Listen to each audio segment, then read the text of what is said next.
Hello everyone, I'm Janelle Duval and we're coming to you from St. John's, Newfoundland in beautiful Bannerman Park. I'm with Eastern Owl and this is... I'm Kelly and I'm with Lady Cove and Shalloway.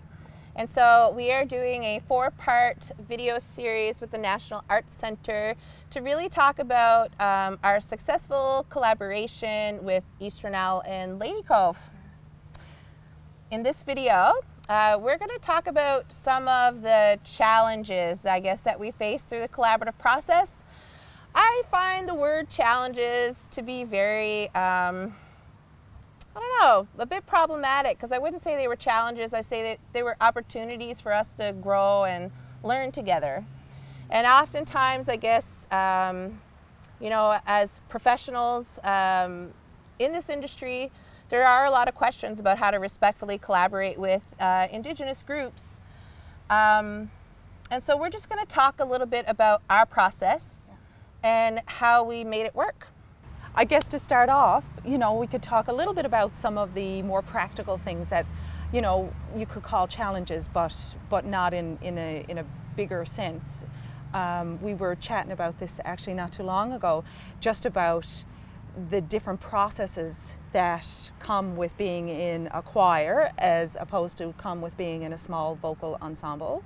A choir that meets together once every Sunday, a small ensemble that's, you know, where you guys spend a lot of time together and you write your own. I mean, the two musical groups kind of operated on a very different way. So, you know, for us, I'll just give you an example. For us, for Lady Cove, often we'll get a piece of music, we'll look at the music.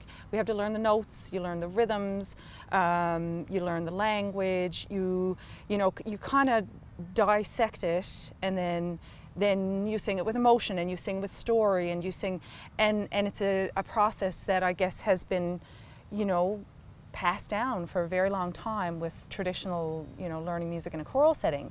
And with Eastern Owl, it starts with emotion. It started, yeah, like right away. Mm-hmm. It was about, for you guys when you came in, it was, this is the story. The very first thing you did was tell us the meaning behind, the reason why this song was in existence. Like every single song was because it had something to say about a really important thing that we as people, we as a society, that we can, should, might be thinking about through, you know, through a musical lens.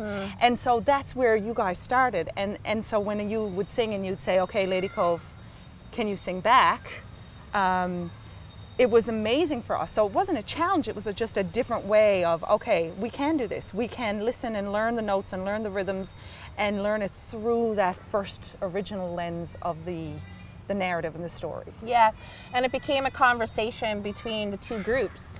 It was really nice to have a conversation with Lady Cove about some of the things that matter to us as Indigenous women here in the city. And what we found from those conversations is that, you know, some of our priorities aligned and some of them were very different, and we had to accept those differences in each other and you know, look for common ground to kind of work together. And I think that happened very successfully in our relationship. Yeah. What else was a challenge opportunity, Kelly? Well, I think, you know, I think a big opportunity for us, we didn't think that this might happen, but as soon as we started talking to other people about this piece, other people wanted to sing it. And I think that was, you know, the idea of other people singing the song, I think that was something that took a lot of time and care. Right. So what ended up happening with the collaborative piece Warrior, once the chant was created to complement the original composition, people really liked it and they really loved the video. And so yeah, other choral groups had interest in singing this piece. And so as we had learned, there's a lot of value in making sheet music and being able to share that work across many different kinds of groups. So like, yeah, it worked for us to go in and teach folks orally, but it was also great to have the sheet music. And so once we decided that we were going to go through the process of scoring Warrior, I guess the question came up, well, who can sing it? What can be included?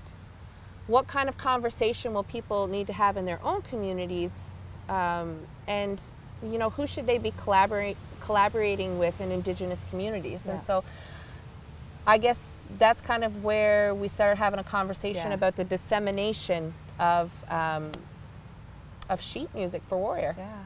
And I know for me, I've had many conductors from across the country say, you know, how can we do this? How can we sing this piece of music? How can we build these relationships? And, you know, I've always said to them, I think the very first thing to do is, you know, like, I think the biggest reason why for me this worked from the very beginning was that I already knew the music that you sang. I already loved it. I was already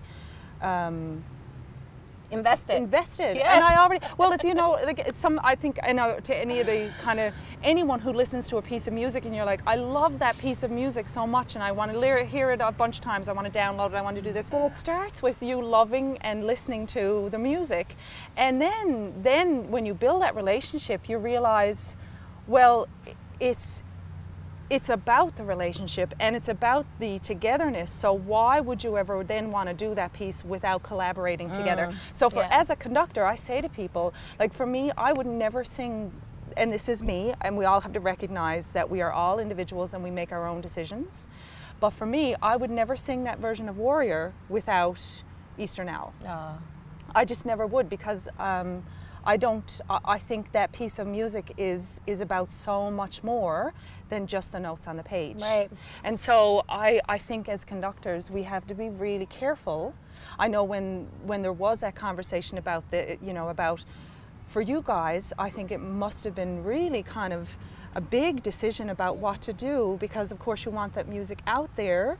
But yet, I just know that this is not just another piece of music that you're putting out in the world. This is lived experiences and messages and how people can learn and live and grow through stories, through lived lives, through all of that stuff. So. And I think with Warrior in particular, we came to a compromise. Okay. So I think that not compromising ourselves artistically or, you know, compromising those important narratives or those responsibilities, because that's really what they are, is consequence responsibilities of how we publish, disseminate, share Indigenous parts of music.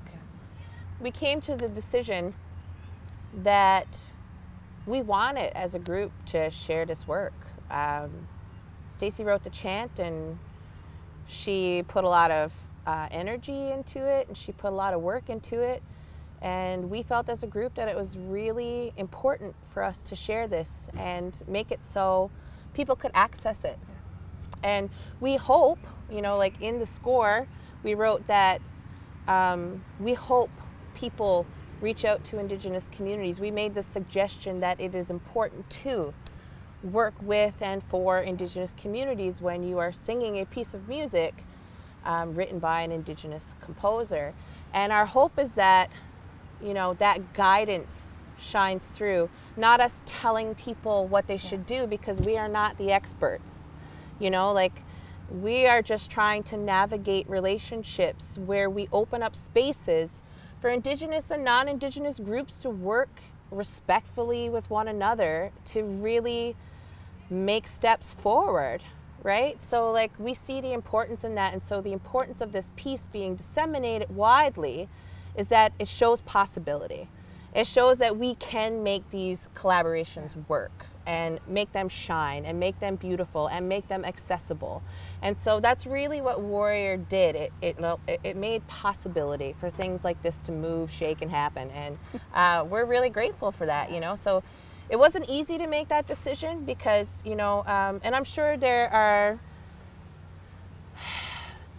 differences of opinion about how you collaborate, but we, through our conversations, our relationship building, our sisterhood, have decided that this is what works for us. Yeah. And we stand by that. And we have like 100 women who stand behind us, and that's what made this possible, was support.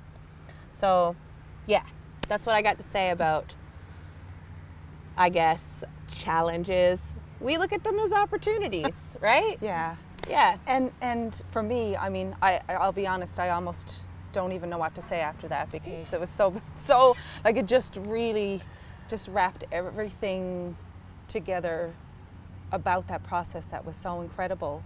And you know, from as a choral conductor person's point of view, that changed. Every time I look at a score now, every time I look at a piece of music that has been written, you know, with a really important story, like, my whole thinking about how to present that music, who to work with, who to consult with, has changed because of that. And that's been pretty powerful for me. And that's growth. Yeah.